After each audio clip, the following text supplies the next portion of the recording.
دیکھیے نا جتنی بھی رپورٹس آ رہی ہیں کہ یہ ٹی ٹی پی کا ٹی ٹی اے کے ساتھ تعلق فلاں کا فلاں کے ساتھ، یعنی اس کا نتیجہ یہ کہ بدامنی تو پاکستان میں ہو رہی ہے، اور اس کے لیے جو ہے وہ آپ کو کیا لگتا ہے کہ اس کے بغیر ترقی، امن، خوشحالی، اس کا خواب پورا ہو پائے گا؟ بسم اللہ الرحمن الرحیم، ایاک نعبد و ایاک نستعین۔ دیکھیں میں آپ کو 2-3 چیزیں بتاتا ہوں۔ یہ جو ٹیررزم ہے نا، سب سے پہلے terrorism is not a very simple thing. پوری دنیا میں جب بھی جہاں بھی ٹیررزم ہوئی ہے، جن ممالک نے ان کو ایڈریس کیا ہے، انہوں نے at the end of the day ان کے ساتھ نیگوشیٹ کر کے کیا ہے۔ چاہے آپ اس کو IRA کی کر لیں، انہوں نے ان کے ساتھ نیگوشیٹ کر کے کیا ہے، چاہے آپ اس کو منیلا کا کر لیں، چاہے آپ اس کو تامل ٹائگرز کر لیں، جہاں پہ بھی ہوا ہے وہاں پہ اینڈ میں نیگوسیشنز ہوئی ہیں۔ اب نیگوسیشنز کرنے کا طریقہ ہوتا ہے، اس میں یہ ہو جاتا ہے کہ اگر آپ بیل کرو دیکھیں، سائنٹیفک اس کو لحاظ سے دیکھیں، سب سے پہلے وہ بتاتے ہیں کہ 7 بیسک کازز ہیں کسی بھی ٹیررزم کے۔ ان میں سے 2 ایسی ہیں، ایک جو پاکستان میں جو نہیں ہے، ایک ریلیجس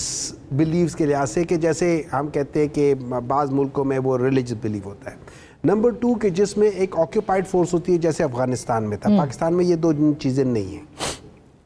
ادر کیسز ہے جو کہ پاکستان میں ہیں اور بہت زیادہ ہیں، وہ ہے نمبر 1 ایک آپ کی پاورٹی ہے، ایک آپ کی پولیٹیکل آپ یہ سمجھ لیں کہ رائٹس جو ہے وہ نہیں ہوتے، کسی بھی جگہ پہ ہوتے ہیں۔ نمبر 3 ہیومن رائٹس وائلیشنز ہے۔ نمبر 4 آپ کی پرسیکیوشن ہے، اور نمبر 5 یہ مطلب یہ وہ چیزیں ہیں جو کہ آپ کو ایک پرابلم کرتی ہے، ان کو آپ نے ایڈریس الگ کرنا ہے۔ میں آپ کو تھوڑا سا بتا دیتا ہوں کہ اکثر لوگ کہتے ہیں، اور شاید بات بھی ہو اس پہ، کہ یہ جو سارے طالبان کے ری سیٹلمنٹ تھا، یہ میں آپ کو بتا دیتا ہوں، اس میں یہ ہوا تھا کہ جو جنرل باجوہ صاحب تھے، انہوں نے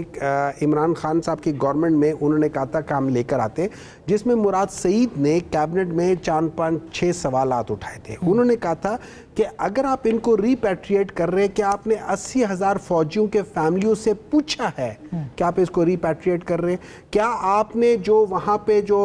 وہ جو APS اسکول کے بچوں کے وہ تھے، کیا ان کی فیملی سے پوچھا ہے کہ آپ کو ریپیٹریٹ کر رہے ہیں؟ اچھا، اس کے بعد پھر یہ یاد رکھیں جون 2022 میں ایک ڈیلیگیشن کیا تھا افغانستان، اور وہ بات کر رہا تھا جس پہ مراد سعید نے دوبارہ کہا تھا کہ یہ آپ کیا کر رہے ہیں۔ پھر جولائی 2022 میں پہلی بار کچھ طالبان آ کے یہاں پہ تھے، پھر سپٹمبر 2022 میں دوبارہ یہ جو ہوا تھا۔ ان تینوں ٹائم پہ آپ مراد سعید کے آپ ٹویٹس نکال کے دیکھیں، ان کے آپ ویڈیو انہوں نے کہا تھا، اور اس کا دفاع خود عمران خان صاحب نے کیا تھا، انہوں نے کہا تھا کہ ہم ان کو مار نہیں سکتے، ہم ان کو ختم نہیں کر سکتے، ہم ان کو واپس لانا چاہیے۔ پھر ان کا آن دا ریکارڈ سٹیٹمنٹ بھی تھا۔ سن لیں، دیکھیں بات یہ ہو جاتی ہے، یہ عمران خان کا سٹیٹمنٹ تھا یا نہیں تھا، ایز اے کیبنٹ ڈیسیجن یہ ہوا تھا کہ یہ نہیں ہوگا، اور عمران خان نے پھر اس کے